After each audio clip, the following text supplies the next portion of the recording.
أعوذ بالله من الشيطان الرجيم. بسم الله الرحمن الرحيم.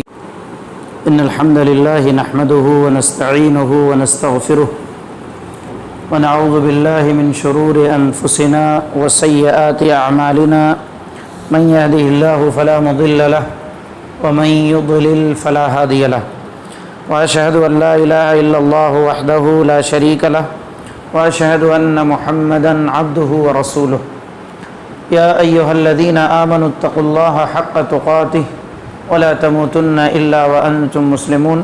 يا أيها الناس اتقوا ربكم الذي خلقكم من نفس واحدة وخلق منها زوجها وبث منهما رجالا كثيرا ونساء واتقوا الله الذي تساءلون به والأرحام إن الله كان عليكم رقيبا.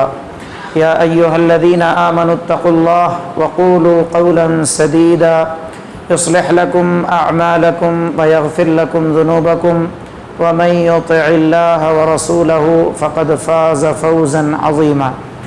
أما بعد فإن خير الكلام كلام الله وخير الهدى هدى محمد صلى الله عليه وسلم وشر الأمور محدثاتها وكل محدثة بدعة وكل بدعة ضلالة وكل ضلالة في النار. أعوذ بالله السميع العليم من الشيطان الرجيم من همزه ونفخه ونفسه. الذين هم عن صلاتهم ساهون. ہر قسم کی تعریف و توصیف اللہ رب العالمین کے لیے ہے، جو ہم تمام کا خالق اور مالک ہے۔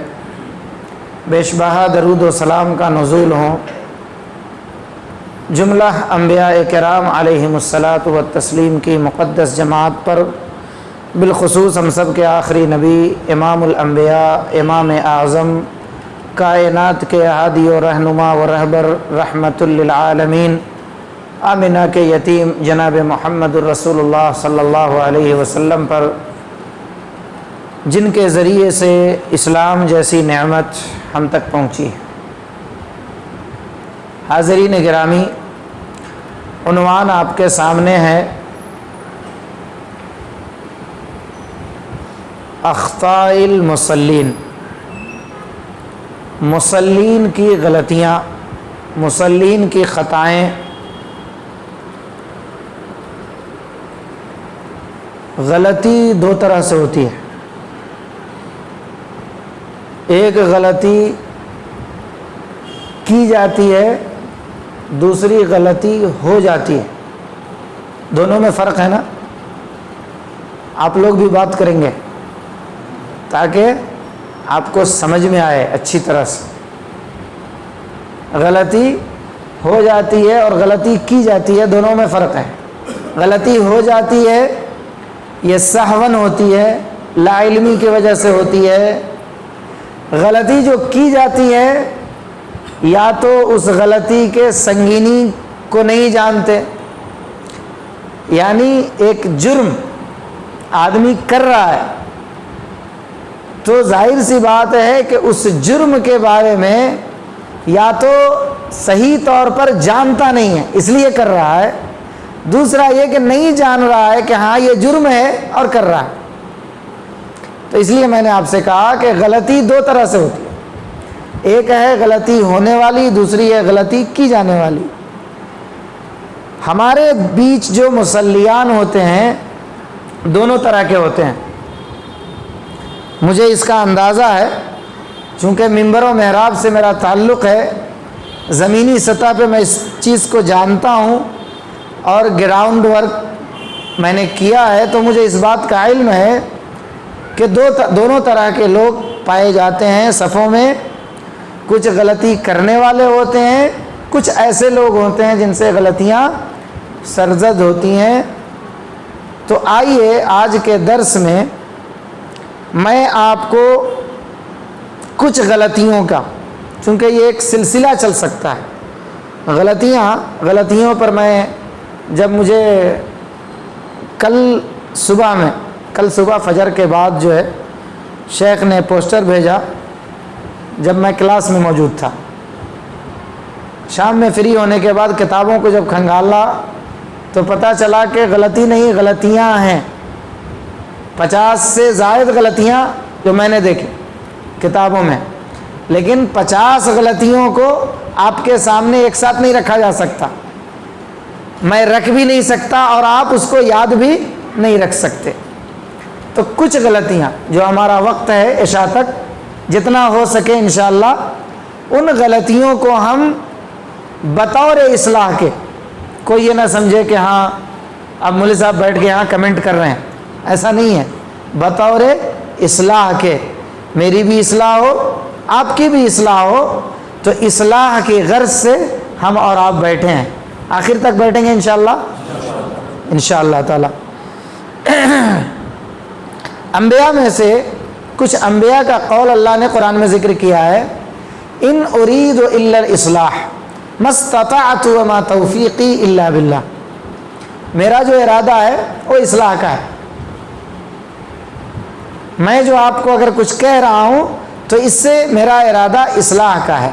تو آج میرا بھی ارادہ اصلاح کا ہے. پروگرام آرگنائز بھی کیا گیا اصلاح کی خاطر، لہٰذا ہم لوگ مخلص ہو کر کے بیٹھیں کہ بھائی معلوم نہیں تھا غلطیاں ہوتی تھیں، اب معلوم ہو گیا، اب انشاءاللہ ہم غلطیوں سے محفوظ رہیں گے انشاءاللہ.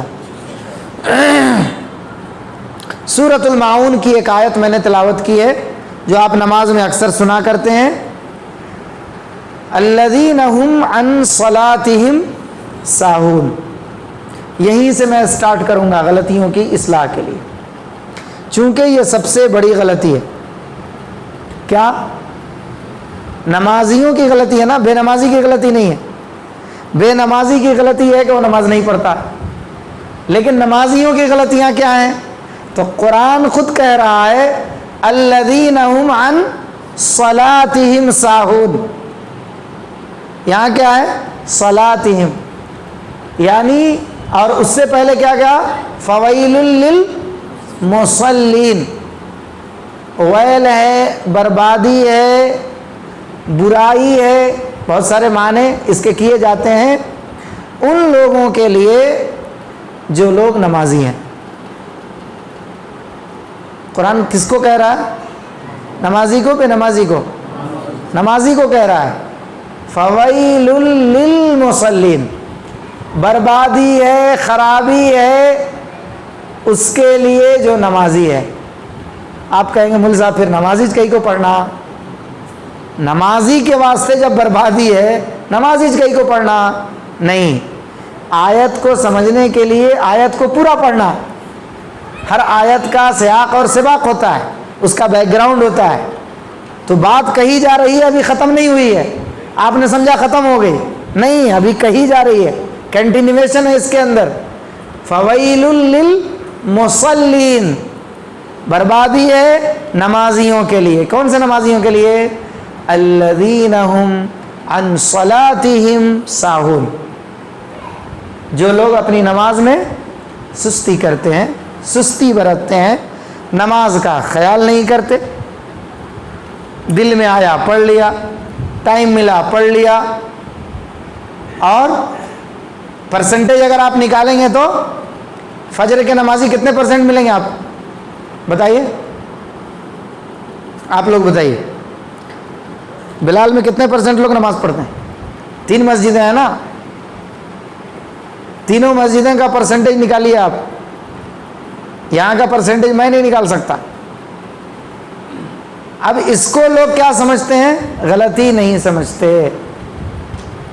ایک ہے کہ کبھی کبھار نماز چھوٹ جانا، دیر ہوتی ہے، آدمی کے ساتھ صحت کے کچھ تقاضے ہیں یا گھریلو کچھ تقاضے ہیں، نماز اس کی مس ہوئی، بعد میں آ کے آدمی پڑھ لیا.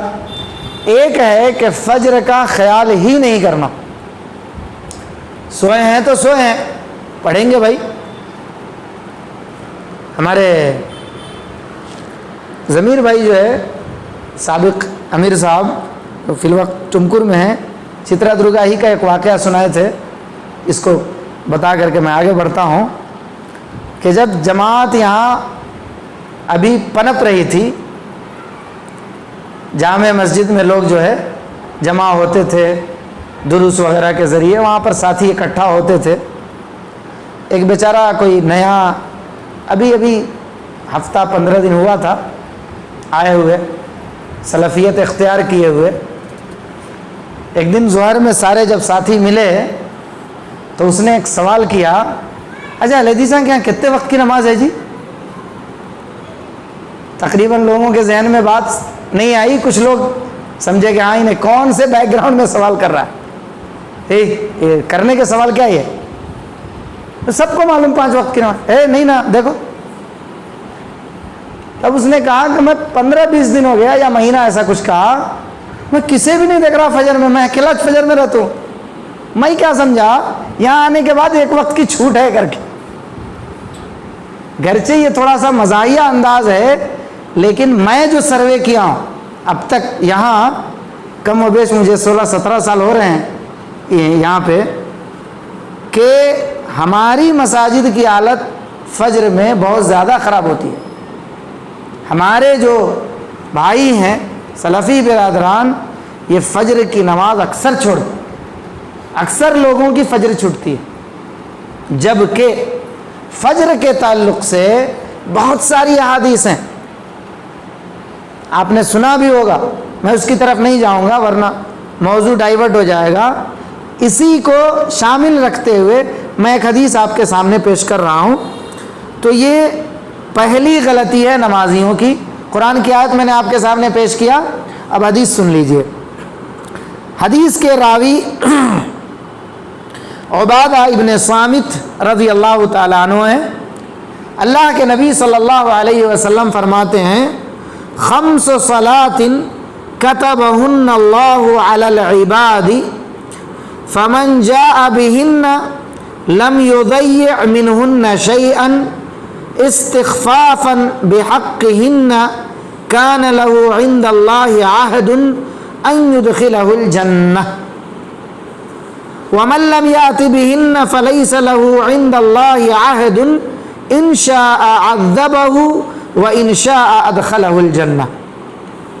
اللہ کے نبی صلی اللہ علیہ وسلم فرماتے ہیں، بہت غور سے سنیے اس حدیث کو، اس میں بھی آپ کا اس سوال کا جواب مل جائے گا جو لوگ فجر کی نماز چھوڑتے ہیں یا جب وقت ملتا ہے پڑھ لیتے ہیں۔ میرے کام کا وقت تھا، مجھے فرصت نہیں ملی۔ اب کام کیا ہے؟ کام کا شیڈول ہے، کام ڈیلی ہے، ہر دن آپ کام کر رہے ہیں، تو اس کے لیے آپ کو اپنے نماز کا شیڈول بنانا چاہیے۔ جماعت تک نہیں پہنچ پا رہے ہیں، کم از کم بر وقت نماز پڑھنے کے لیے اپنے کارخانے میں، اپنی کمپنی میں یا قریبی کسی دکان میں اس کا انتظام آپ کو کرنا پڑے گا، اس لیے کہ کمانا یہ زندگی کا جز بن چکا ہے، نہیں کمائیں گے آپ کھا نہیں سکتے ہیں۔ تو جب یہ زندگی کا حصہ آپ کے ہے کمانا، تو عبادت بھی تو زندگی الحمدللہ زندگی کا حصہ ہے۔ تو اب دیکھیے حدیث میں کتنی پیاری بات بتائی گئی ہے اور کتنے ڈینجر راستے سے ہم اور آپ گزر رہے ہیں۔ اللہ تعالیٰ فرماتے ہیں، اللہ کے نبی صلی اللہ علیہ وسلم فرماتے ہیں، 5 صلاۃ كتبهن اللہ علی العباد۔ اللہ تعالیٰ نے بندوں پر 5 نمازیں فرض کی ہیں۔ کتبہن لکھ دیا ہے، مطلب فرض کیا ہے۔ فمن جاء بہن لم یضیع منہن شیئا، پس جو شخص ان 5 نمازوں کا اہتمام کرے، 5 نمازوں کا اہتمام کرنے والا اور ان کے حق میں لاپرواہی نہ برتنے والا، سستی نہ برتنے والا، یعنی ایک ہوتا ہے کہ آدمی 5 نمازیں تو پڑھ رہا ہے لیکن سستی کے ساتھ پڑھ رہا ہے، اللہ کے نبی کہہ رہے ہیں کہ سستی نہیں کرتا، 5 نمازوں کی پابندی کرتا ہے، پابندی سے نماز پڑھتا ہے، انہیں ضائع نہیں کرتا، لم یضیع بہن، اسے ضائع نہیں کرتا، اس کے لیے اللہ کے ہاں یہ وعدہ ہے اور اللہ نے یہ وعدہ کیا ہے کہ اللہ تعالیٰ اسے ضرور جنت میں داخل کرے گا۔ چھوٹی بات ہے بڑی بات ہے جی؟ 5 نمازیں بغیر سستی کے جو بندہ پڑھتا ہے، ضائع نہیں کرتا، سستی نہیں کرتا، اللہ کے نبی فرما رہے ہیں کہ اللہ تعالیٰ اس کو ضرور جنت میں داخل کرے گا۔ اب آگے سنیے، وَمَن لَّمْ يَأْتِ بِهِنَّ فَلَيْسَ لَهُ عِندَ اللَّهِ عَهْدٌ، اس کے بالمقابل جو شخص ان نمازوں کا اہتمام نہ کرتا ہے، سستی کرتا ہے، وقت سے بے وقت پڑھتا ہے، اس کے لیے کیا ہے؟ ان شاء عذبہ، اللہ چاہے تو اسے عذاب دے گا، اللہ چاہے تو اسے عذاب دے گا۔ وَإِن شَاءَ أَدْخَلَهُ الْجَنَّةَ، چاہے گا تو اسے جنت میں داخل کرے گا۔ کنفرمیشن آپ کو اوپر مل گیا، نیچے کیا ہے؟ شک ہے، شبہ ہے، اللہ کے اوپر ہے، اللہ چاہے عذاب دے، چونکہ ہم نے سستی کی ہے۔ اب آئیے کہ سستی، نماز میں جو سستی ہے، کیا یہ مومن کی علامت ہے؟ نہیں۔ سورہ نساء کے اندر جب آپ پڑھیں گے تو آپ کو پوری تفصیل ملے گی کہ نماز میں سستی مومن کی علامت نہیں ہے، نماز سستی کے ساتھ نہیں پڑھی جاتی ہے۔ اللہ فرماتے ہیں ان المنافقین یخادعون اللہ وہو خادعهم وَإِذَا قَامُوا إِلَى الصَّلَاةِ قَامُوا كُسَالَىٰ، منافق جب آتے تھے نماز میں، قاموا، کھڑے ہوتے تھے، کسالہ، بڑی سستی کے ساتھ، کائلی کے ساتھ، پڑھوں کہ نکو، جاؤں کہ نکو، یہ حالت میں آ کر کے کھڑے ہوتے تھے۔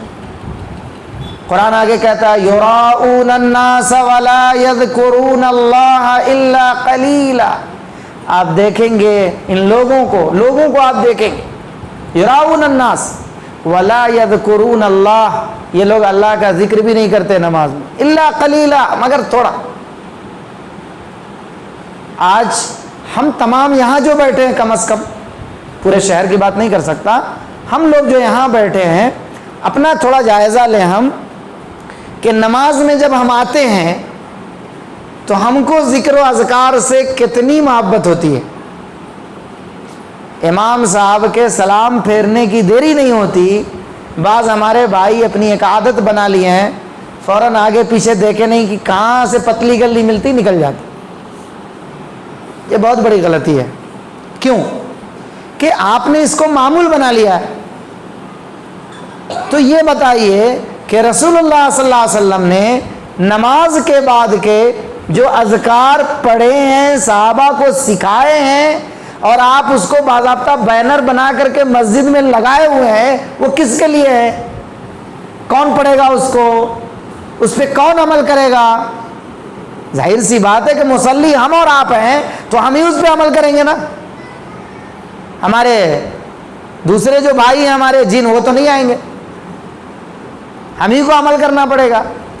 تو جب ہمارے بھائیوں کی یہ عادت ہو جائے گی کہ اب وہ بھاگ رہے ہیں نماز سلام پھیرے بھاگے، ہو سکتا ہے کہ یہ چیز ان کو مزید چیزوں سے بھی الگ کر دے گی۔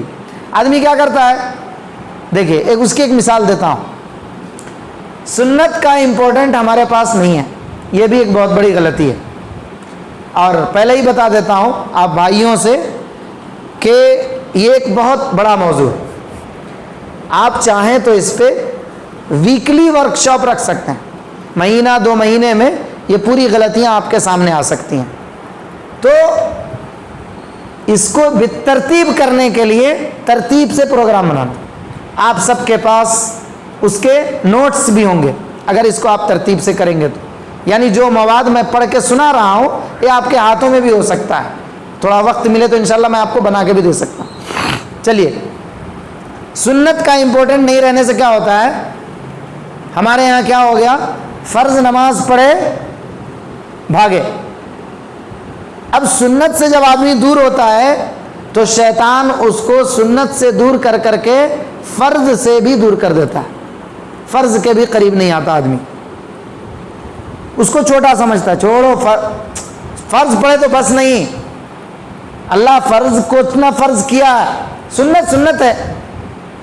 بھائی میرے, اللہ کے رسول صلی اللہ علیہ وسلم کے سفر کی زندگی کو نکال کر, یہ بہت شرح صدر کے ساتھ میں کہہ رہا ہوں, اور کسی بھی حدیث کی کتاب میں آپ کو رسول اللہ صلی اللہ علیہ وسلم نے سفر کے علاوہ آگے پیچھے کی سنتوں کو اللہ کے نبی نے چھوڑا ہو, یہ دلیل آپ کو نہیں ملے گی.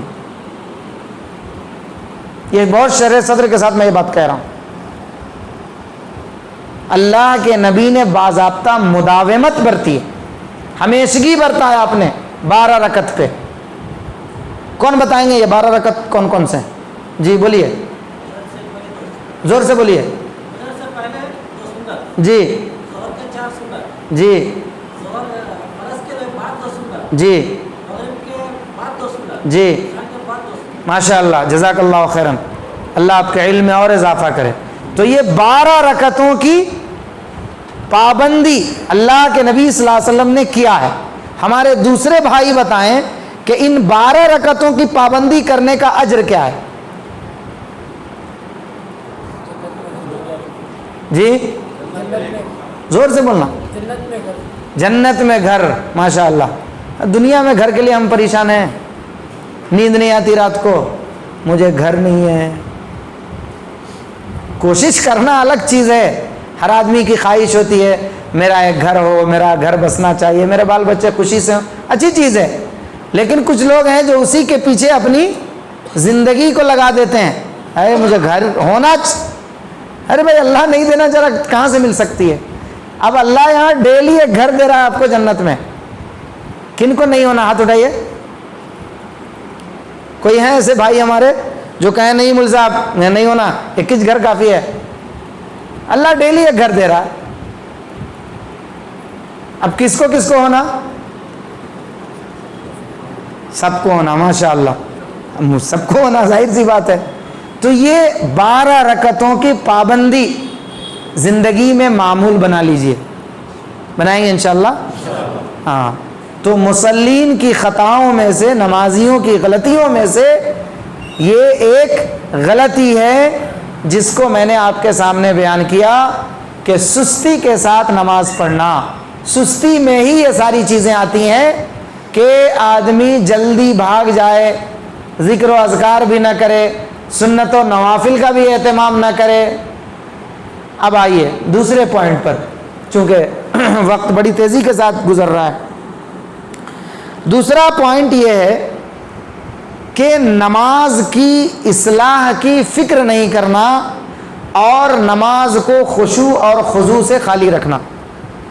خشوع اور خضوع بارہا آپ سنتے ہیں. خشوع اور خضوع کا مطلب یہ ہوتا ہے کہ آدمی نمازی ہے تو نماز سے پہلے نماز کی تیاری کرے, ہے نا. آپ لوگ کیا سنتے ہیں خطبے میں؟ موت سے پہلے موت کی تیاری, سفر سے پہلے سفر کی تیاری. تو نماز سے پہلے نمازی کو نماز کی تیاری. اب نماز کی تیاری کیا ہے بھائی؟ آدمی جائے طہارت وغیرہ سے فارغ ہو اور پھر تیار ہو کر کے وہ مسجد کی طرف آئے. آپ کو معلوم ہے رسول اللہ صلی اللہ علیہ وسلم نے یہ کتنی بڑی فضیلت بتائی ہے. نماز کے لیے جو شخص اپنے گھر سے وضو کر کے آتا ہے, ہر قدم پر اس کے لیے کتنی نیکیاں ہیں؟ کتنی نیکیاں ہیں؟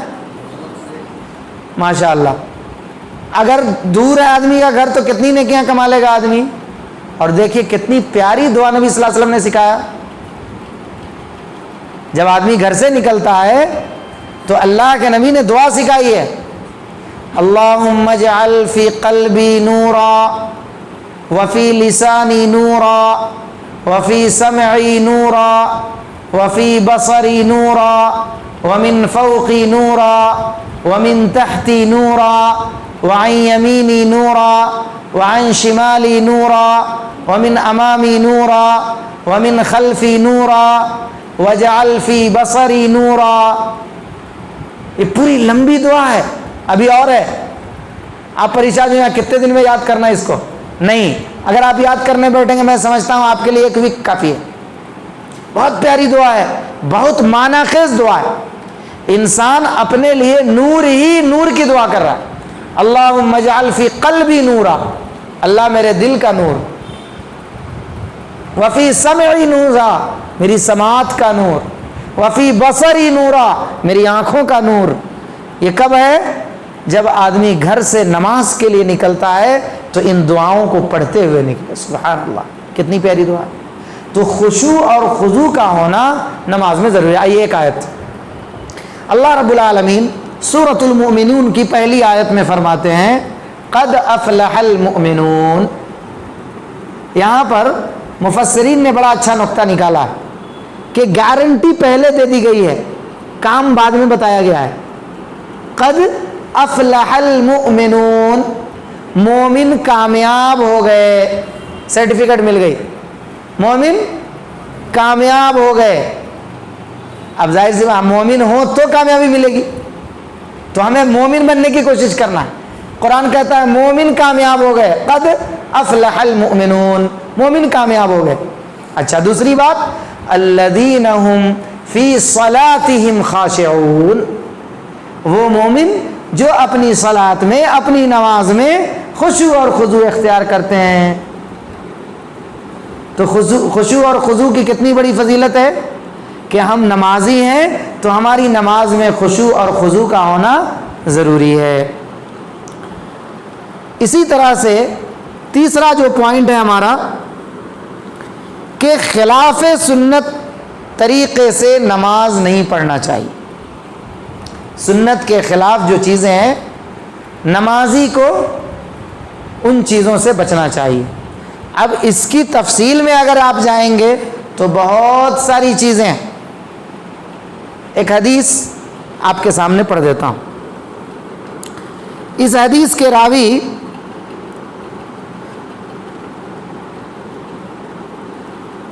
سلیمان بن حویرث رضی اللہ تعالیٰ عنہ, اور یہ حدیث صحیح بخاری کی ہے. پہلی حدیث جو پڑھا ہوں اس کو امام مالک نے موطا کے اندر ذکر کیا ہے, سنن ابن ماجہ میں بھی وہ حدیث موجود ہے. کیا ہے؟ اللہ کے نبی صلی اللہ علیہ وسلم فرماتے ہیں, سلیمان کہتے ہیں اتینا النبی صلی اللہ علیہ وسلم ونحن شببۃ متقاربون فاقمنا عنده 20 لیلۃ فظن ان اشتققنا اهلها وسألنا عمن تركنا في اهلنا فأخبرناه وكان رفيقا رحيما فقال ارجعوا إلى أهليكم فعلموهم ومروهم وصلوا كما رأيتموني أصلي وإذا حضرت الصلاة فليؤذن لكم أحدكم ثم ليؤمئكم أكبركم. یہ صحیح بخاری کی روایت ہے. اللہ کے نبی صلی اللہ علیہ وسلم کے بارے میں راوی حدیث سلیمان مالک ابن حویرث کہتے ہیں کہ ہم نبی کریم صلی اللہ علیہ وسلم کے پاس آئے اور ہم سب نوعمر تھے. شبابۃ, شباب سے ہے کہ ہم نوعمر لوگ تھے, جوان تھے. اللہ کے نبی صلی اللہ علیہ وسلم کے پاس آئے اور ہم نے 20 راتیں اللہ کے نبی کے پاس قیام کیا. یعنی سمجھیے کہ 20 دن اللہ کے نبی صلی اللہ علیہ وسلم کے پاس ہم رہے. آپ کو محسوس ہوا کہ ہمیں اپنے گھروں کی یاد آ رہی ہے, ہم اپنے گھر کو یاد کر رہے ہیں, اپنی بستی کو یاد کر رہے ہیں, اپنے گاؤں کو یاد کر رہے ہیں.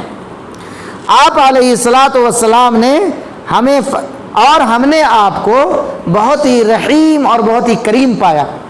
کیا حدیث کے الفاظ؟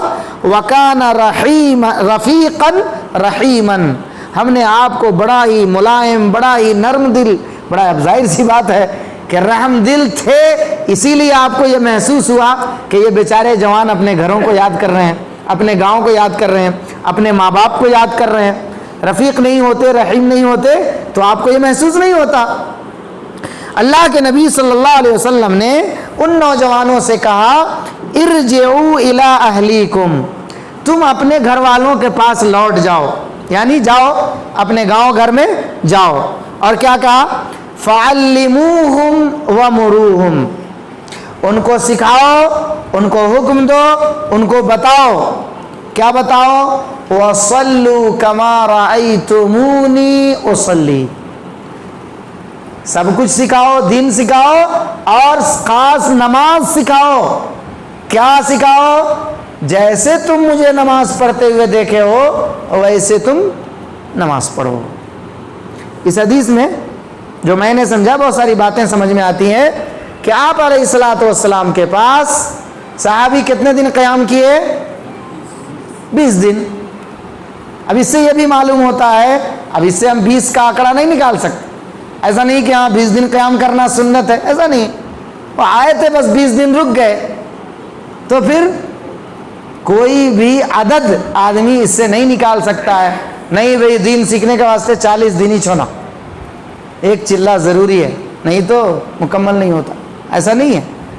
عدد اللہ کے نبی علیہ الصلوۃ والسلام نے نہیں دیا۔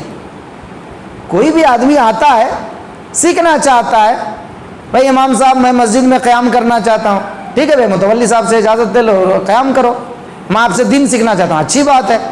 کتنے دن میں سیکھ لیتا ہے بندہ، پھر اپنے گھر کو جاتا ہے، گرچہ یہ چیز آپ کو اب نہیں نظر آتی، پہلے کے زمانے میں یہ چیز تھی، میں نبی صلی اللہ علیہ وسلم کے زمانے کی بات نہیں کر رہا ہوں، ابھی حالیہ 40-50 سال کے پیچھے اگر آپ جاتے ہیں تو یہ ماحول تھا کہ لوگ آتے تھے شہروں کی طرف یا علماء کی طرف رجوع کرتے تھے، ان کے پاس رہتے تھے، قیام کرتے تھے، گاؤں کے لوگ ان کو کھانا کھلاتے تھے، بھئی یہ آدمی دین سیکھنے آیا، یہ آدمی اپنا گاؤں چھوڑ کے ہمارے گاؤں میں آیا، لوگ اس کو مہمان بناتے تھے، پھر وہ آدمی 10 دن 15 دن رہ کر کے سیکھ کر کے جاتا تھا۔ تو رسول اللہ صلی اللہ علیہ وسلم کی اس حدیث میں پہلی بات تو یہ معلوم ہوئی کہ آپ علیہ الصلوۃ والسلام نے سکھایا ان کو، اور کیا حکم دیا کہ نماز ایسی پڑھو جیسی تم مجھے پڑھتے ہوئے دیکھے ہو۔ اس سے کیا معلوم ہوا کہ نماز کس کے طریقے سے پڑھنی ہے؟ رسول اللہ صلی اللہ علیہ وسلم کے طریقے سے۔ عمومی طور پر لوگ ہمارے ابا ایسا پڑھتے تھے، ہماری امی ایسا پڑھتے تھے، ہمارے دادا ایسا پڑھتے تھے، ہمارے مولی صاحب ایسا پڑھتی، ہمارے فلانے صاحب ایسا پڑھتی، سب صاحب اپنی جگہ، سب عزت احترام کے لائق ہیں، لیکن رسول اللہ صلی اللہ علیہ وسلم نے حکم دیا نماز ایسی پڑھو جیسی تم مجھے پڑھتے ہوئے دیکھے ہو۔ تو ظاہر سی بات ہے کہ سنت کے خلاف جب نماز پڑھی جائے گی تو وہ نماز کیا ہوگی؟ مشکوک ہوگی، شک ہے اس کی قبولیت میں، ہے یا نہیں ہے؟ نہیں ہے، ہے نا بھائی، شک ہے، اس لیے کہ رسول اللہ صلی اللہ علیہ وسلم نے ایک طریقہ بتایا اور آپ کو شارع کی حیثیت سے اللہ نے بھیجا تھا، آپ شریعت لانے والے تھے، شریعت کو نافذ کرنے والے تھے۔ اچھا، نماز کو اتنا جو امپورٹنٹ دیا گیا ہے، کیوں دیا گیا ہے آپ غور کیجئے اس پہ۔ میں ایک آیت آپ کے سامنے پیش کرتا ہوں کہ نماز کا جو تعلق ہے زندگی کے بہت ساری چیزوں سے، ایون ہماری لائف اسٹائل سے بھی نماز کا تعلق ہے، ہماری پرسنل جو زندگی ہے اس سے نماز کا تعلق ہے، ہم جو کھاتے پیتے ہیں کماتے ہیں اس سے نماز کا تعلق ہے۔ اللہ نے سورہ طٰہٰ کے اندر کیا فرمایا؟ وَأَمُرْ أَهْلَكَ بِالصَّلَاةِ وَاصْطَبِرْ عَلَيْهَا لَا نَسْأَلُكَ رِزْقًا نَحْنُ نَرْزُقُكَ وَالْعَاقِبَةُ لِلتَّقْوَىٰ۔ اپنے گھر والوں کو نماز کا حکم دو، وَأَمُرْ أَهْلَكَ بِالصَّلَاةِ، اپنے گھر والوں کو نماز کا حکم دو، وَاصْطَبِرْ عَلَيْهَا لَا نَسْأَلُكَ رِزْقًا۔ اچھا، یہ نماز کا حکم دینے میں یا نماز پڑھنے میں ایسا نہیں کہ میں کہہ رہا ہوں کہ تم نماز پڑھو، ہم تم سے رزق کا سوال کرتے نہیں، ہم رزق دینے والے ہیں، تو عبادت کا اور رزق کا بڑا گہرا تعلق ہے، اور نماز بہت اہم عبادت ہے۔ عبادت کا اور رزق کا تعلق آپ کو کہاں ملے گا؟ سورہ ذاریات کی اس مشہور آیت میں جو آپ ہمیشہ سنتے ہیں، وَمَا خَلَقْتُ الْجِنَّ وَالْإِنسَ إِلَّا لِيَعْبُدُونَ۔ آگے کیا کہا اللہ نے؟ مَا أُرِيدُ مِنْهُمْ مِنْ رِزْقٍ وَمَا أُرِيدُ أَنْ يُطْعِمُونَ۔ یہ جو عبادت کا ہم نے تم کو حکم دیا ہے کہ ہم نے جن اور انسان کو صرف اپنی عبادت کے لیے پیدا کیا ہے، ما اريد منهم من رزق، ہم تم سے رزق کا مطالبہ نہیں کر رہے ہیں۔ ان یطعمون، تم مجھے کھلاؤ، ایسا نہیں ہے۔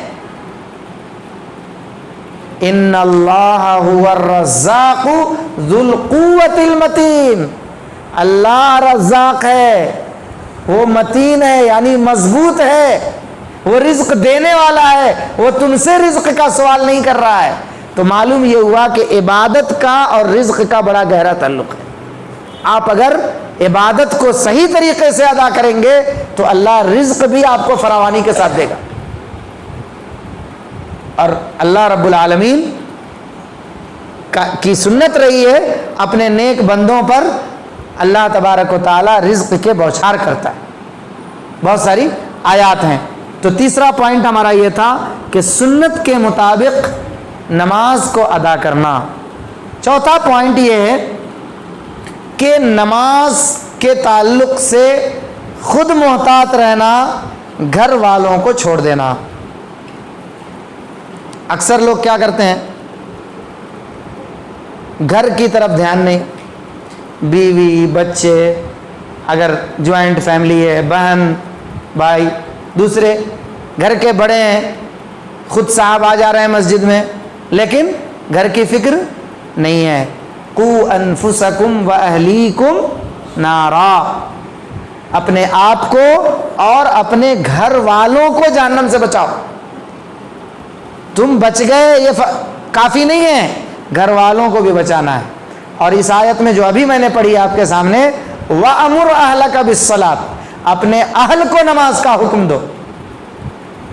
اسی لیے اللہ کے نبی صلی اللہ علیہ وسلم نے جو تعلیم دی ہے اس تعلیم پہ غور کیجئے کہ آپ علیہ الصلوۃ والسلام، عمرو بن شعیب رضی اللہ تعالیٰ عنہ حدیث کے راوی ہیں، سنن ابی داؤد کی روایت ہے، اللہ کے نبی صلی اللہ علیہ وسلم نے فرمایا کہ جب تمہارے بچے 7 سال کے ہو جائیں تو کیا کرو؟ نماز کا حکم دو۔ وَهُمْ أَبْنَاءُ عَشْرٍ، اور جب 10 سال کے ہو جائیں نماز نہ پڑھیں، وَاضْرِبُوهُمْ، ان کو ہلکی مار مارو۔ غصہ اتارنے کے لیے نہیں، تنبیہ کے لیے۔ کبھی کبھی لوگ کیا کرتے ہیں، دیکھتے دیکھتے دیکھتے چھوڑتے جاتے ہیں، ہاں بیٹے دیکھ رہا ہوں، بلہ کا ہو رہا تمہارا، اب کبھی غصے میں آئے تو بس پکڑ لیا، ہاں بہت دن سے دیکھ رہا تھا تمہارے کو۔ یہ طریقہ تربیت کا نہیں ہے، یاد رکھیے، اس سے بچوں میں سدھار نہیں آ سکتا۔ اب یہ ایک الگ موضوع ہے کہ ہماری تربیت کا انداز کیا ہونا چاہیے۔ صرف ایک مثال دے کر کے بات اپنی آگے کر رہا ہوں۔ اللہ کے نبی صلی اللہ علیہ وسلم سب سے بہترین مربی تھے، تربیت میں آپ ہی کو ہم نمونہ مانتے ہیں۔ بخاری کی روایت ہے، مسجد نبوی میں حسن رضی اللہ تعالیٰ عنہ آپ کے ساتھ تھے، مسجد کے کونے میں کھجور کا ڈھیر تھا، حسن رضی اللہ تعالیٰ عنہ گئے، کھجور میں سے اٹھا کے منہ میں رکھ لیے۔ ہم اور آپ ہوتے تو جو بچہ ہے چلتا، ایک تو صدقے کا کھجور، بیت المال کی چیز، اور نبی پر صدقہ کیا ہے؟ حرام ہے۔ اللہ کے نبی صلی اللہ علیہ وسلم نے حسن رضی اللہ تعالیٰ عنہ کو فوراً کیا کہا؟ حدیث کے الفاظ ہے کخ کخ، عربی زبان میں کخ بولے تھوکو، لا ناکل صدقہ، تمہیں معلوم نہیں ہم صدقہ کھانے والے نہیں ہیں۔ یعنی آپ نے اس چیز کے ذریعے سے، اس ادا کے ذریعے سے اپنی امت کو یہ تعلیم دی ہے کہ بچوں کی اصلاح اسی وقت ہونی چاہیے جب وہ غلطی کر رہا ہے۔ اگنور کر رہے ہیں چھوڑ رہے ہیں، چھوڑو جی، بچہ ہے ابھی نہیں سمجھتا، اصل میں بچہ ہی غلطی کرتا ہے، اس لیے اس کی اصلاح بھی اسی وقت ہونی چاہیے۔ تو نبی صلی اللہ علیہ وسلم کے اس فرمان میں کہ بچہ جب 7 سال کا ہو جائے تو اس کو نماز کا حکم دو اور اس کو مارو جب وہ 10 سال کا ہو جائے اور نماز نہ پڑھے، اس سے آپ نماز کی اہمیت کا بھی اندازہ لگا سکتے ہیں۔ اہل علم نے کہا کہ اس سے نماز کی اہمیت کا پتہ چلتا ہے کہ فرض ہو رہا ہے بلوغت میں، اور ظاہر سی بات ہے کہ شریعت کے جو احکام ہیں وہ بالغ ہونے کے بعد ہی فرض ہوتے ہیں، نابالغ پر تو شریعت کے احکام نافذ نہیں ہوتے، لیکن اس کی جو ٹریننگ ہے وہ کب سے دی جا رہی ہے؟ 7 سال کی عمر سے دی جا رہی ہے۔ سوچیے آپ، تو یہ بہت بڑی غلطی ہے کہ ہم نماز پڑھیں اور اپنے بچوں کا خیال نہ کریں، بیوی کا خیال نہ کریں، بیٹی کا خیال نہ کریں، ہمیں سب کا خیال کرنا چاہیے۔ اس خیال کے لیے آدمی کو ایکٹیو ہونا پڑے گا اپنے گھر میں۔ اب ہم ہی اذان کے بعد اگر بستر چھوڑیں گے تو بیٹی کب بستر چھوڑے گی، بیوی کب بستر چھوڑے گی؟ اس کے لیے ہم کو ایکٹیو ہونا پڑے گا کہ ہم پہلے جگیں، پہلے بیدار ہوں، پھر گھر والوں کو بیدار کریں، گھر والوں کو جگائیں۔ تو یہ چوتھا پوائنٹ تھا ہمارا کہ نماز ہم خود پڑھتے ہیں لیکن گھر والوں کا اس کو خیال نہیں کرتے۔ 5ویں چیز، چونکہ خواتین بھی ہیں تو خواتین کی غلطیوں میں سے ایک بڑی غلطی یہ ہے کہ نماز کے وقت کا خیال نہ کرنا۔ یہ بہت بڑی غلطی ہے۔ دیکھیے، جماعت عورتوں پر فرض نہیں ہے لیکن وقت سب پر فرض ہے۔ کیوں؟ قرآن نے جہاں بھی حکم دیا ہے وہ حکم سب کے لیے ہے، مردوں کے لیے بھی اور عورتوں کے لیے بھی۔ قرآن نے اگر کہا کہ یا ایھا الذین آمنو، تو ایسا نہیں کہ اس سے صرف مرد مراد ہے، مرد بھی ہیں، عورتیں بھی ہیں۔ استعینوا بالصبر والصلاۃ اگر کہا گیا کہ نماز اور صبر کے ذریعے سے تم اللہ کی مدد چاہو، تو اس میں ایسا نہیں کہ صرف مردوں کو حکم دیا گیا ہے۔ تو اللہ نے فرمایا ان الصلاۃ کانت علی المؤمنین کتابا موقوتا، نماز اپنے وقت پر مومنوں پر فرض ہے۔ تو کیا صرف مردوں پر فرض ہے؟ نہیں، عورتوں پر بھی فرض ہے۔ تو وقت کا خیال نہیں کرنا یہ عورتوں کی بہت ساری غلطیوں میں سے ایک بڑی غلطی ہے۔ عام طور پر عشاء کی نمازیں عورتوں کی یا تو فوت ہو جاتی ہیں یا تو بہت دیر سے پڑھی جاتی ہیں، سستی میں، دیکھیں گے ابھی وقت ہے نا، دیر سے پڑھنا افضل ہے۔ اچھا، افضل کی بات ہے، یہ یاد رکھیے، بعض اہل علم کہتے ہیں کہ نماز کو، عشاء کی نماز خاص طور پہ اتنی تاخیر نہ کی جائے کہ آدمی کے اندر سستی اور کائلی محسوس، نیند آ رہی ہے، تھکان محسوس ہے، چونکہ آدمی دن بھر کام کرتا ہے۔ اسی لیے کہا گیا ہے کہ ہر محلے کے اعتبار سے، وہاں کے لوگوں کا اعتبار کرتے ہوئے نماز کے اوقات کا بھی خیال کرنا چاہیے کہ اب عشاء کی نماز بھائی جماعت سے پڑھنا، دیر سے پڑھنا، فلانے جگہ اتنی بجے جماعت ہے، تو نہیں، ایسا بھی ہونا چاہیے کہ لوگ کام سے تھکے مادے آ رہے ہیں، کچھ لوگ ہیں جو جلدی سونا چاہ رہے ہیں، تو ظاہر سی بات ہے کہ ایسے لوگوں کا بھی خیال ہونا چاہیے۔ اس کے لیے اہل علم یہ مشورہ دیتے ہیں کہ کہیں پر اگر جماعت لیٹ ہے، آپ جلدی سونا چاہتے ہیں، تو بہتر ہے کہ آپ عشاء سے پہلے کھانا کھا لیں، آ کر کے نماز پڑھیں اور سو جائیں۔ یہ آپ کے صحت کے لیے بھی بہت زیادہ فائدہ مند ہے، صبح میں جگنے میں بھی کافی معاون اور مددگار ہوگا۔ تو یہ عورتوں کی غلطیوں میں سے ایک غلطی یہ ہے کہ وقت کا خاص خیال نہیں کرنا، پابندی سے نماز نہ پڑھنا، نماز کو چھوڑ دینا، نماز میں سستی کرنا، یہ وقت کے تعین نہ کرنے کی وجہ سے ایسا ہوتا ہے۔ لہٰذا عورتوں کے لیے بھی ضروری ہے کہ جس محلے میں رہتی ہیں، اب مثال کے طور پر یہ باہر پیٹ کا محلہ ہے، بلال میں کتنے بجے اذان ہو رہی ہے، بھائی فجر کی کتنے بجے ہو رہی، ظہر کی کتنے بجے ہو رہی، عصر کی کتنے بجے ہو رہی، مغرب کی کب ہو رہی، عشاء کی کب ہو رہی، یہ سارے اوقات کا خیال کرتے ہوئے عورتوں کو بھی اپنے گھر میں نماز کا اہتمام کرنا چاہیے۔ انشاءاللہ تعالی اس میں اجر بھی ہے آپ کے لیے، وقت کی پابندی کا۔ دوسری جو غلطی عورتوں کی ہے، کپڑوں کے تعلق سے عورتیں غیر محتاط ہوتی ہیں۔ کچھ ایسے ہیں چھوٹے بچے جن عورتوں کے پاس ہوتے ہیں، وہاں ایک غلطی عام طور پر جو دیکھی جاتی ہے وہ یہ کہ بچہ پیشاب کر دیا، اب وہ بہانہ بن جاتا ہے نماز کے چھوڑنے کا۔ یاد رکھیے، بچی اگر ہے پیشاب کر دی ہے تو آپ اس کپڑے کو اتنے دور دھو لیں۔ بچے نے اگر پیشاب کیا ہے آپ چھینٹا ماریں، وہ پاک ہو جائے گا۔ لیکن اگر وہ غذا کھانا شروع کر دیا ہے، شیرخوار نہیں ہے، تو پھر اہل علم کے قول کے مطابق کہ اس کو دھونا پڑے گا۔ اب آج کے اس ماڈرن دور میں کیا ہو رہا ہے، وہ دھونے کا چھینٹا مارنے کا سسٹم ہی ختم ہو گیا۔ نہیں، اب وہ پورے کپڑے چینج ہوں گے۔ اب وہ پورے کپڑے چینج کرنے کے لیے عورت کو فرصت نہیں، کچن سے فرصت نہیں، ادھر سے فرصت نہیں، ادھر سے فرصت نہیں۔ نتیجہ یہ ہوتا ہے کہ نماز ضائع ہو جاتی ہے، یا تو وقت ٹل جاتا ہے، بعد میں ایک دو نمازیں اکٹھی ہول سیل میں پڑھی جاتی ہیں۔ یہ بہت بڑی غلطی ہے خواتین کی۔ اور بھی بہت ساری چیزیں انشاءاللہ کسی دوسرے درس میں ہم اس کو پھر قسط کے طور پر آپ کے سامنے انشاءاللہ واضح کریں گے۔ پانچویں غلطی عمومی طور پر جو مصلیوں سے ہوتی ہے وہ یہ ہے کہ پیشاب پاخانے کی حاجت ہو اور نماز پڑھ لیں۔ یاد رکھیے، اس تعلق سے ایک حدیث ہے، اللہ کے نبی صلی اللہ علیہ وسلم فرماتے ہیں، صحیح مسلم کی روایت ہے، لا صلاۃ بحضرۃ الطعام ولا هو يدافعه الاخبثان۔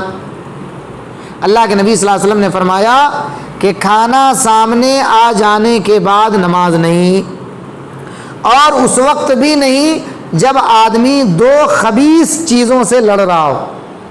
یہ دو خبیث چیزیں کیا ہیں؟ پیشاب اور پاخانہ۔ آپ بیت الخلاء میں جاتے ہیں تو کیا دعا پڑھتے ہیں؟ اللہم انی اعوذ بک من الخبث والخبائث۔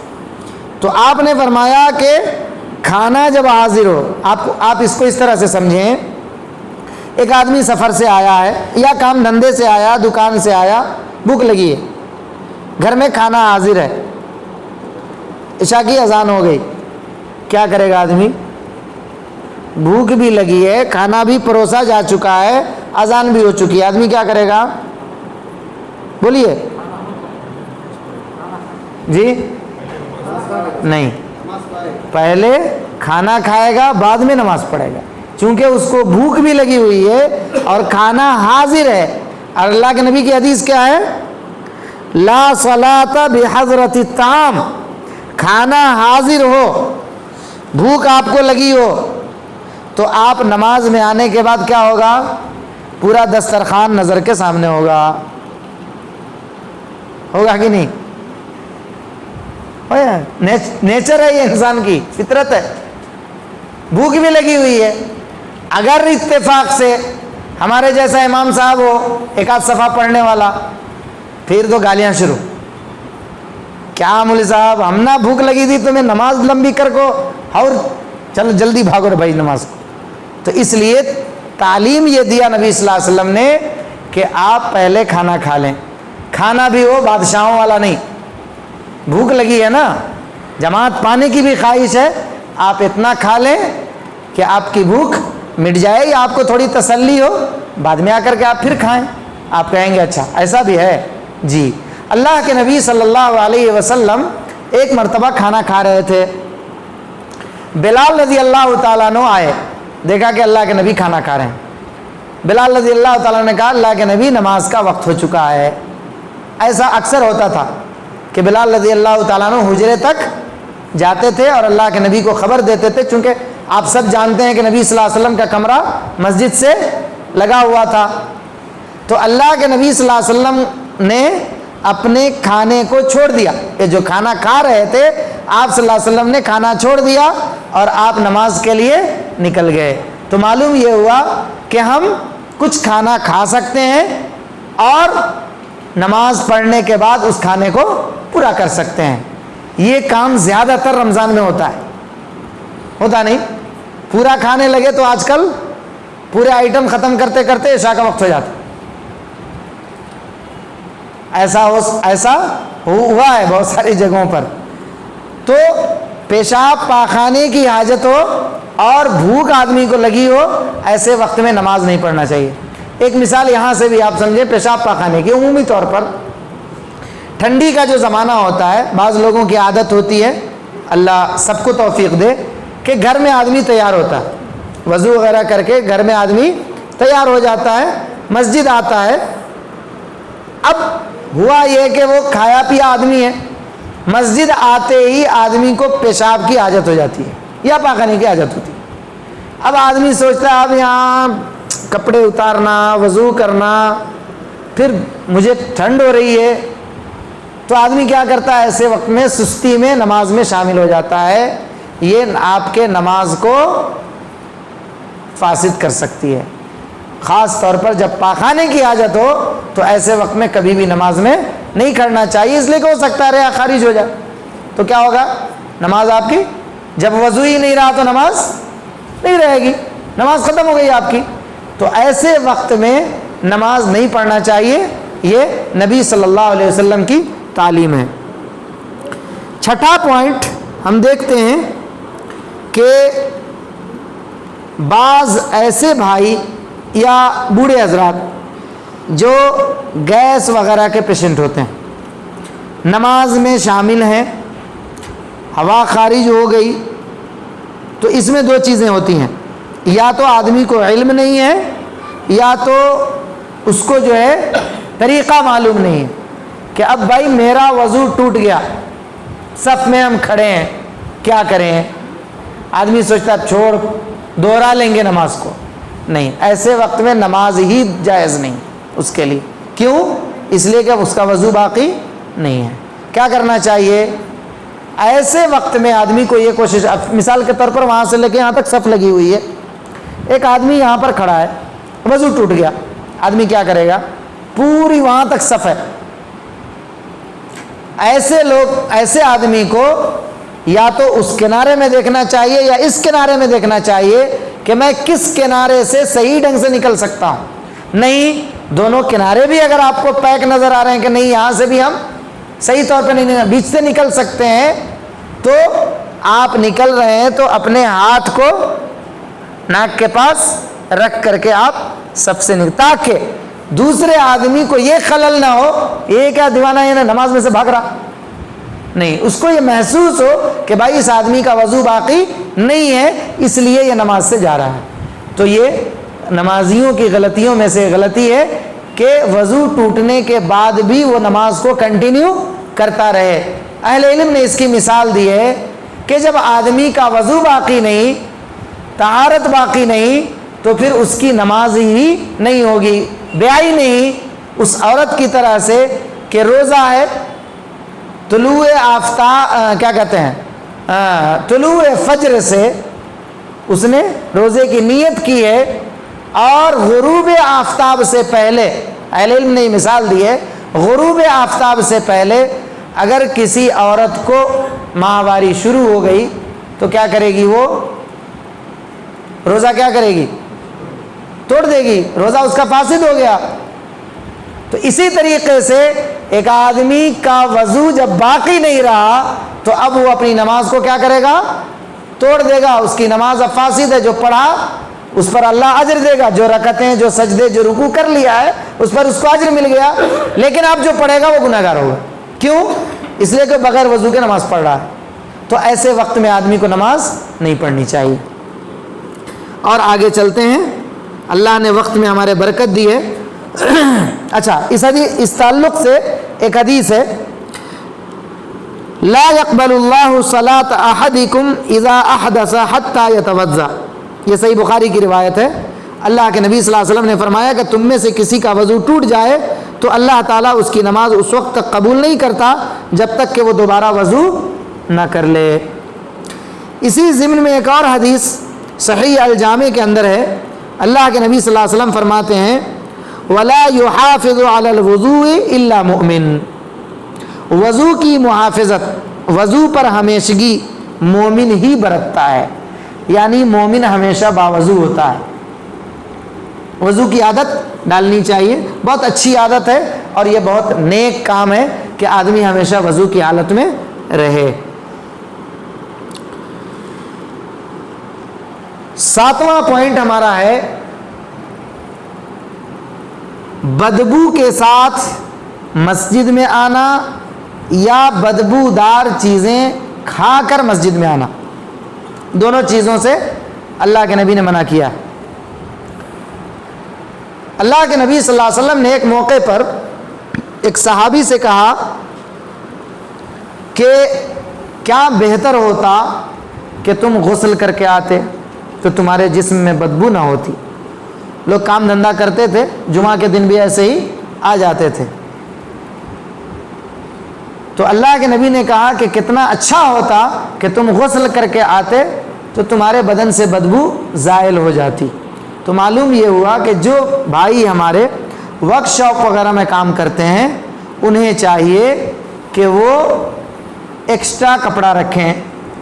مثال کے طور پر آپ گھر سے نکلیں، اب آپ نماز کے لیے کپڑا بدلنے کے لیے گھر پہ نہیں جا سکتے، سیدھے آپ مسجد آ رہے ہیں، تو بہتر یہ ہے کہ آپ وہ شرٹ اتار کر کے اپنے ہینگر میں لگا دیں، جو آپ کا دوسرا شرٹ ہے وہ پہن لیں۔ بدبو وغیرہ زائل کرنے کے لیے آپ خوشبو کا استعمال کریں، پاکٹ میں خوشبو رکھیں، اس سے آپ کی بدبو زائل ہو سکتی ہے۔ آتے ہیں آپ وضو خانے پہ، اچھی طرح سے آپ نے وضو کیا، صاف صفائی ہو گئی، پھر آپ نے خوشبو لگایا، آپ کی بدبو زائل ہو گئی۔ یہ تو ہوا ظاہری بدبو کا معاملہ یا گندگی کا معاملہ۔ اب جو لوگ بدبو دار چیزیں کھا کر آتے ہیں ان کا کیا مسئلہ ہے؟ آئیے اللہ کے نبی صلی اللہ علیہ وسلم کی حدیث دیکھتے ہیں اس تعلق سے کیا ہے۔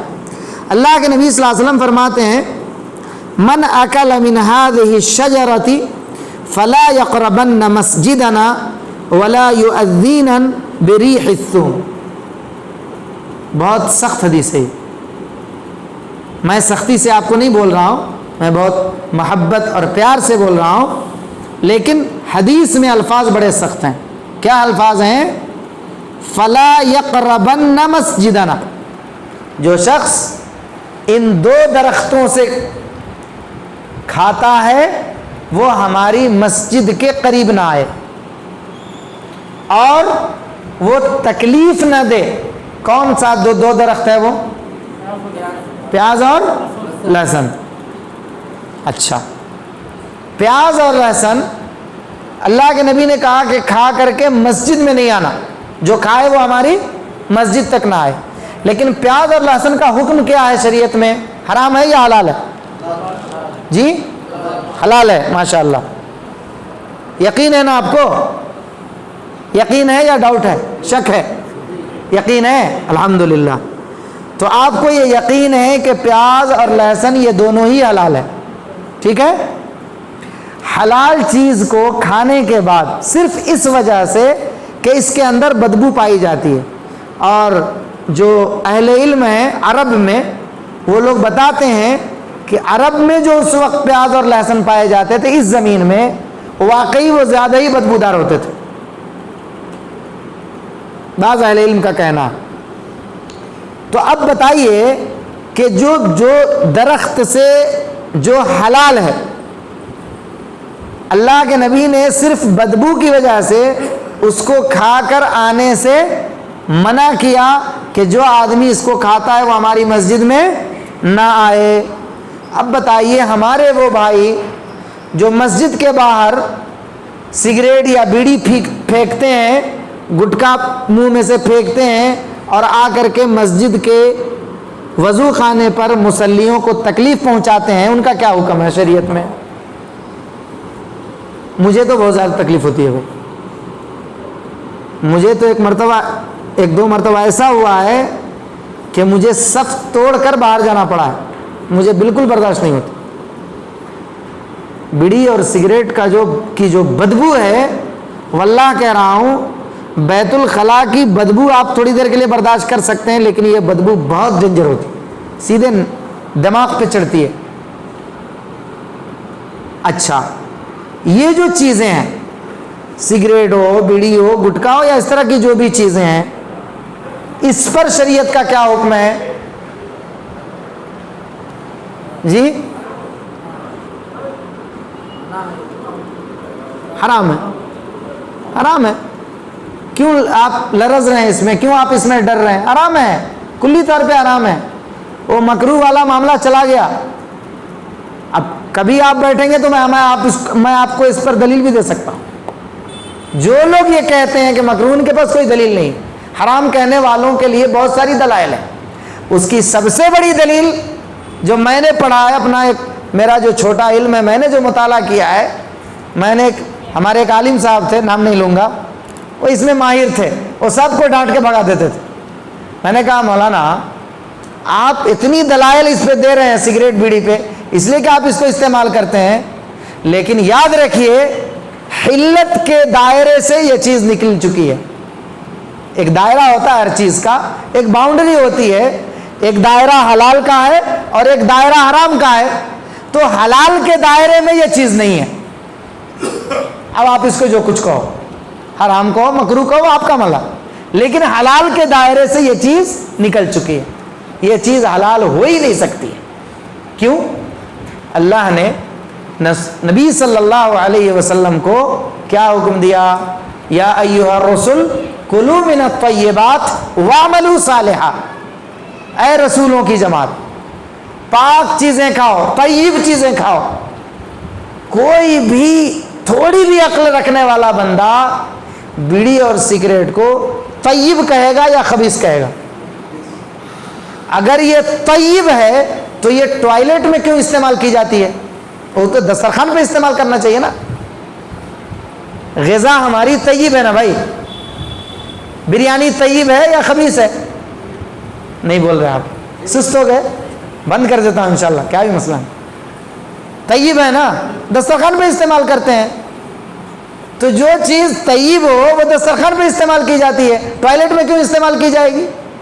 اس سے معلوم یہ ہو، یہ دلیل بھی ہے کہ اگر یہ ٹوائلٹ میں استعمال کی جاتی ہے تو یہ طیب نہیں ہو سکتی، یہ خبیث ہی ہے۔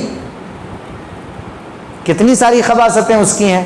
آج تو سائنس اور ٹیکنالوجی نے اس کے خباثت کو واضح کر دیا ہے کہ 90% گردے کی بیماری، پھیپھڑے کی بیماری، دل کی بیماری، کتنی ساری بیماریاں پیدا کر رہا ہے۔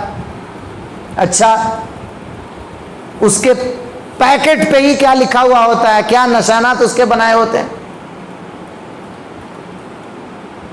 آپ دیکھ لیجئے اس کو۔ تو معلوم یہ ہوا کہ حلال چیز کھا کر آنے سے جب منع کیا گیا ہے تو حرام چیز کو کھا کر مسجد میں آنا یہ کبھی بھی درست نہیں ہو سکتا۔ ایسے لوگ دو گناہ کا ارتکاب ضرور کر رہے ہیں۔ ایک تو بڑا گناہ ہے۔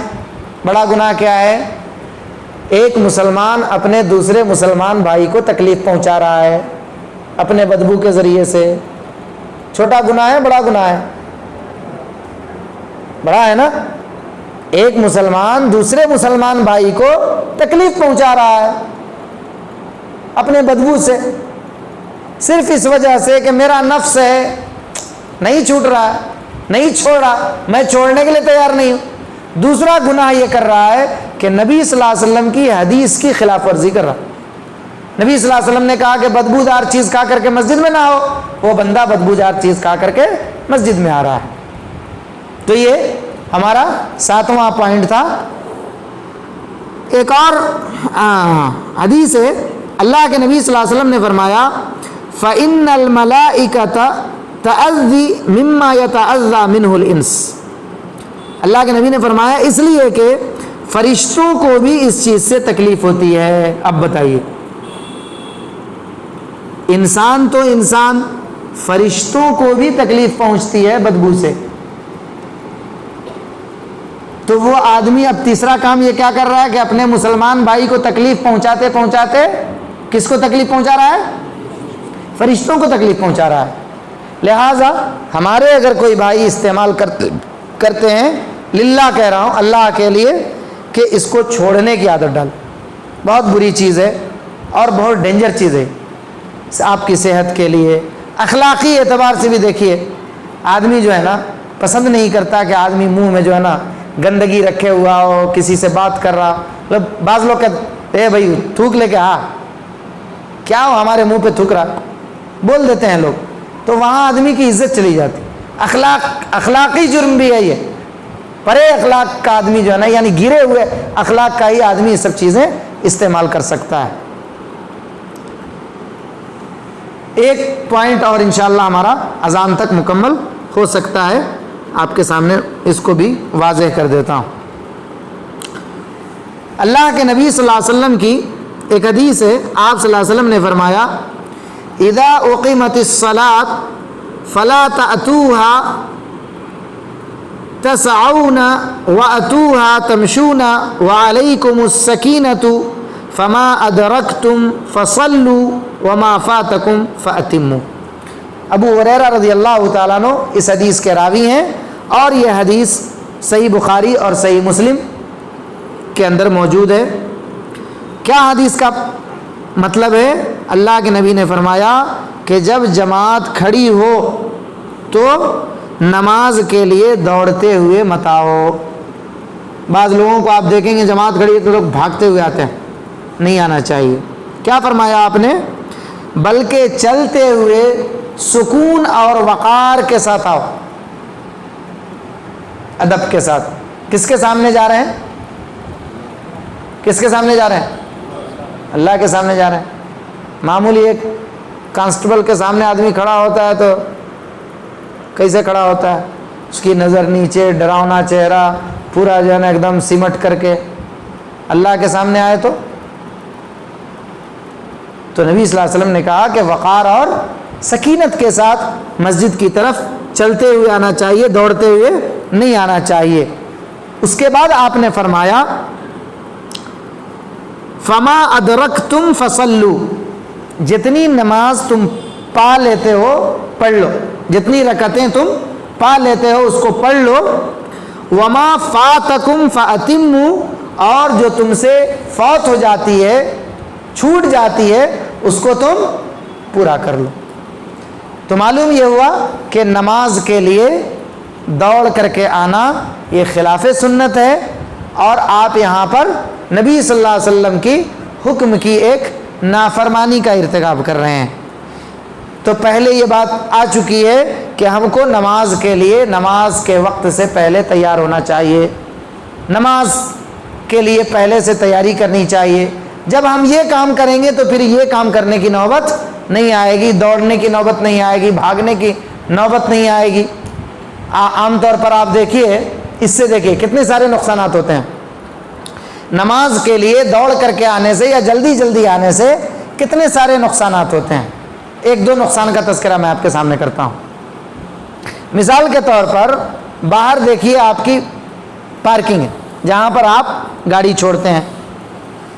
عمومی طور پر جو لوگ بے ڈھنگے طریقے سے گاڑی چھوڑ دیتے ہیں وہ وہی لوگ ہوتے ہیں جن کو یہ خیال ہے جماعت چھوٹ جائے گی۔ یہاں پر بھی وہ بہت ساری غلطیاں کرتے ہیں، ان کی ایک ادا سے بہت ساری غلطیاں۔ وہاں بھی ایک دوسرے مسلمان کو تکلیف ہو رہی ہے، راستہ کنجسٹڈ ہو جاتا۔ ایک دوسرا آدمی آیا تو کہ یار دیوانے جیسے گاڑیاں لگا دیں، انہیں یہاں دوسری گاڑی لگانے کی جگہ نہیں، گاڑی لگانے کا بھی ڈھنگ نہیں ہے۔ یعنی اس طریقے کے الفاظ آدمی سے نکلتے ہیں۔ یہ پہلا نقصان ہے کہ آدمی پارکنگ میں جو ہے غلطی کرتا ہے۔ دوسری غلطی مسجد کے دروازے پر جو چپل چھوڑنے کی جگہ ہے وہاں کرتا ہے۔ آپ دیکھیے ایک چپل اس کونے میں، دوسرا چپل اس کونے میں رہتا ہے۔ میں نے 1-2 سال پہلے ایک تصویر دیکھا تھا، غالباً فیس بک پہ کسی نے شیئر کیا تھا۔ گردوارے، ایک طرف گردوارہ ہے، گردوارے کی تصویر ہے، دوسرے طرف مسجد ہے، اور گردوارے کے باہر جو چپل کی تصویر ہے وہ بالکل قرینے سے لگی ہوئی ہے، اور مسجد کے باہر جو چپل ہے وہ بالکل بکھری ہوئی ہے۔ تو کیا تصور آپ کا جا رہا ہے؟ ایک غیر مسلم اگر مسجد میں آئے تو کیا تصور لے کر کے جائے گا، کیا ذہن لے کے جائے گا؟ یار کتنے بے ڈنگے لوگ ہیں ان کو چپل چھوڑنے کا طریقہ معلوم، وہ تو یہی کہے گا کہ میں نہیں کہہ رہا ہوں، آپ مجھے اس پر بلیم نہ کریں، وہ یہی کہے گا. جبکہ ہمارے نبی صلی اللہ علیہ وسلم نے ہمیں ہر چیز کا ادب سکھایا، ہمیں ڈسپلن سکھایا. ہم گھر میں بھی جاتے ہیں تو ہمارے گھر میں کیا ہوتا ہے، جیسے ہی ہم گھر کے دروازے میں داخل ہوتے ہیں، اکثر گھروں میں آج کل اسٹینڈ ہے یا گھر کے باہر اسٹینڈ ہے، آدمی اپنا چپل اٹھاتا ہے اسٹینڈ میں رکھ دیتا ہے. اگر گھر میں زیادہ فیملیز ہیں تو بڑا اسٹینڈ ہوتا ہے، آدمی اپنی چپل کو قرینے سے چھوڑتا ہے. بھائی جب آپ اپنے گھر میں یہ قرینہ استعمال کر رہے ہیں تو اللہ کے گھر میں جب آپ آ رہے ہیں تو کیوں آپ یہاں ڈسپلن کیوں نہیں ہے، یہاں تہذیب اور تمیز کیوں نہیں ہے؟ یہاں بھی ہونا چاہیے. اس گھر کو بھی ہم سنوارنے کی کوشش کریں. ہر فرد کی ذمہ داری ہے کہ یہاں کی ہر ایک چیز کا خیال ہونا چاہیے. ایسا نہیں ہے کہ ہاں وہ صرف مؤذن ہی کی ذمہ داری ہے، امام ہی کی ذمہ داری ہے یا کسی بڑے آدمی ہی کی ذمہ داری ہے. نہیں، ہر فرد کی ذمہ داری ہے. اس بات کو میں اتنے زور و شور سے اس لیے کہہ رہا ہوں کہ اس معاملے میں رسول اللہ صلی اللہ علیہ وسلم نے خود اپنا کنٹریبیوشن دیا ہے. صحیح مسلم کی ایک حدیث سنا دیتا ہوں. اللہ کے نبی صلی اللہ علیہ وسلم ایک مرتبہ مسجد میں بیٹھے تھے. ہم اور آپ کیا کرتے ہیں، جی مولانا صاحب دکھتا نہیں کیا جی وہاں، ہو سکتا ہے آپ میں سے کوئی نہ ہو، بہت سارے لوگ ایسے ہم نے دیکھے ہیں اپنی آنکھوں سے. کیا مولوی صاحب یہ؟ اچھا، نبی صلی اللہ علیہ وسلم کو دیکھیے، نبی صلی اللہ علیہ وسلم کا انداز تقاطع دیکھیے. آپ نے دیکھا کہ دیوار پر کسی نے کوئی گندگی ناک سے چھڑک کر کے یا تھوک کر کے لگا دیا. صحیح مسلم کی حدیث. اللہ کے نبی صلی اللہ علیہ وسلم نے کوئی لکڑی وغیرہ منگا کر کے اس کو اپنے ہاتھ سے کھرچ کر کے صاف کیے. اس کو صاف کر کے آپ علیہ الصلوۃ والسلام نے اس پر خوشبو ملا. کون ہے؟ نبی سے بڑا کون ہو سکتا ہے بھائی؟ نبی سے بڑی شخصیت کس کی ہو سکتی ہے؟ کوئی بھی بڑا نہیں ہو سکتا. ہم سب کا ایمان ہے سب سے بڑے تھے، انہوں نے یہ کردار ادا کیا تو ہم اور آپ ان کی سنت سمجھ کر کے مسجد میں ایسی چیزوں کو ہم درست نہیں کر سکتے؟ کرنا چاہیے. اس سے آدمی کے اندر تواضع آتا ہے، انکساری آتی ہے، جھکاؤ آتا ہے، کبر آدمی کا ٹوٹتا ہے، یہ ختم ہوتا ہے. یہ تو اصل شیطان کی صفت ہے. یہ جو صفت ہے نہیں، اللہ تعالیٰ کیا بولے آدم کو سجدہ کر کے، خلقتہ من نار وخلقتہ من طین، آدم مٹی سے پیدا کیا، میں آگ سے پیدا کیا گیا، میں سجدہ کروں؟ یہ جو صفت ہے یہ شیطان کی صفت ہے. یہ مومن کی، انسان کی صفت ہی نہیں ہو سکتی، اور وہ بھی مومن کی صفت یہ ہوگی نہیں ہو سکتی. اس کے اندر جھکاؤ ہونا چاہیے، خندہ پیشانی ہونی چاہیے.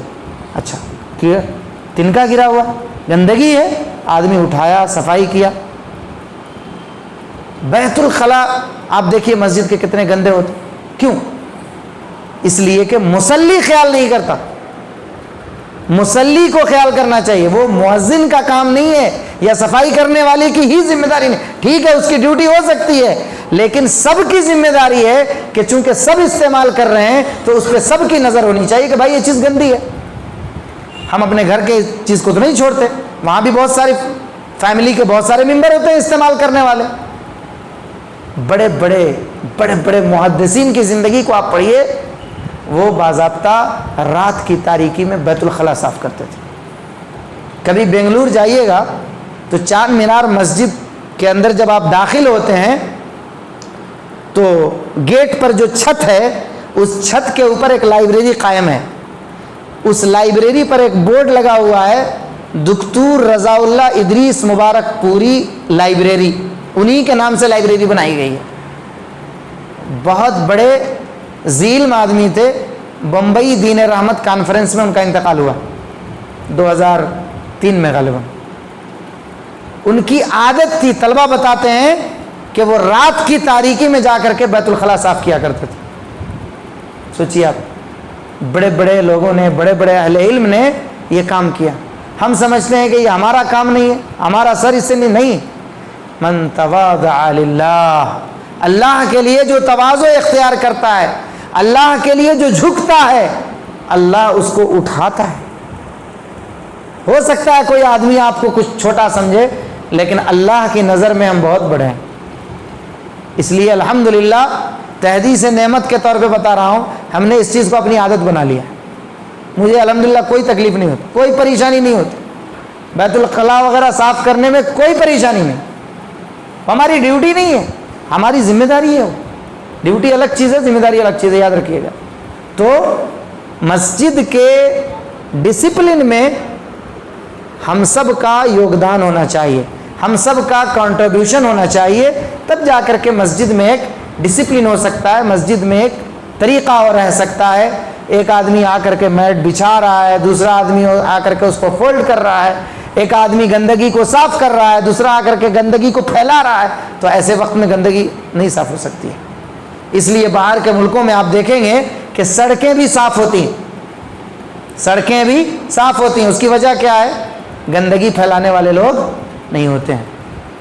یو کے وغیرہ میں ہمارے بعض دوست بتائے کہ لوگ جو 3-4 بجے جو اٹھتے ہیں، اپنے کتے کو لے کر کے باہر نکلتے ہیں، باضابطہ ان کے ہاتھ میں کیری بیگ ہوتا، اگر وہ پیخانہ کیا تو اس کو اٹھا کر کے اس میں ڈال کر کے جا کر کے کوڑے دان میں لے جا کر کے ڈالتے ہیں۔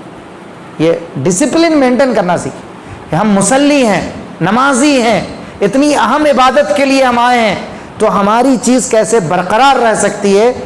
انشاءاللہ تعالی اللہ نے موقع دیا، آپ تمام لوگوں کا مشورہ اگر رہا تو انشاءاللہ اس چیز کو ہم کنٹینیو کر کے جو بقیہ خطائیں ہیں، بقیہ غلطیاں ہیں، انشاءاللہ ہم اسے بھی دور کرنے کی کوشش کریں گے۔ آخر میں یہ گزارش کروں گا کہ جو غلطیاں آج کے درس کے ذریعے آپ تک پہنچی ہیں، آپ کے علم میں آئی ہیں، میں گزارش کروں گا کہ ان غلطیوں سے کم از کم ہم کیا کریں؟ بچیں، عزم کر کے اٹھیں، یہ ارادہ کر کے اٹھیں کہ انشاءاللہ یہ غلطیاں آئندہ ہم اپنی نماز میں نہیں کریں گے۔ نہیں کریں گے نا انشاءاللہ؟ پابندی کریں گے نا انشاءاللہ نماز کی؟ انشاءاللہ تعالی اللہ ہم سب کو توفیق عطا فرمائے۔ اور آپ تمام لوگوں کا شکریہ۔ من لم یشکر الناس ولم یشکر اللہ کے تحت مجھے کوئی تکلیف نہیں ہے کہ ہاں آپ بھائی جو ہے نا کم ہیں، مجھے بہت خوشی ہو رہی ہے کہ کم از کم آپ یہاں موجود ہیں۔ کوئی ضروری نہیں ہے 5 کی اصلاح ہوگی تو انشاءاللہ 50 کی اصلاح ہوگی۔ آپ جتنے لوگ ہیں دوسرے بھائیوں کی اصلاح کی کوشش، بھائی ہم نے یہ درس میں سنا ہے، ہماری یہ غلطیاں، اس کو ہم درست کریں گے۔ اتنے لوگ مل کر کے اگر ایک ایک آدمی ایک ایک فرد کی اصلاح کر دیا تو اس کے ڈبل کی اصلاح انشاءاللہ ہو سکتی ہے۔ اللہ آپ تمام لوگوں کو خوش رکھے، اپنے امن و عافیت میں رکھے، ہر طرح کی بلاؤں اور مصیبتوں سے دور رکھے۔ اور آپ نے جو یہ پروگرام آرگنائز کیا ہے، اللہ تبارک و تعالیٰ آپ کو اس کا صلہ عطا فرمائے۔ آپ یہاں بیٹھ کر سنے ہیں، اللہ اس کا اجر عطا فرمائے، اور اپنے وعدے کے مطابق اللہ ہم سب کو جنت میں اکٹھا فرمائے، جہنم سے اللہ بچائے، آمین۔ اللہم ارنا الحق حقا وارزقنا اتباعہ وارنا الباطل باطلا وارزقنا اجتنابہ۔ اقول قولی ھذا واستغفر اللہ لی ولکم ولسائر المسلمین فاستغفروہ هو الغفور الرحیم۔ سبحانک اللہم وبحمدک اشہد ان لا الہ الا انت استغفرک واتوب الیک۔ والسلام علیکم ورحمۃ اللہ وبرکاتہ۔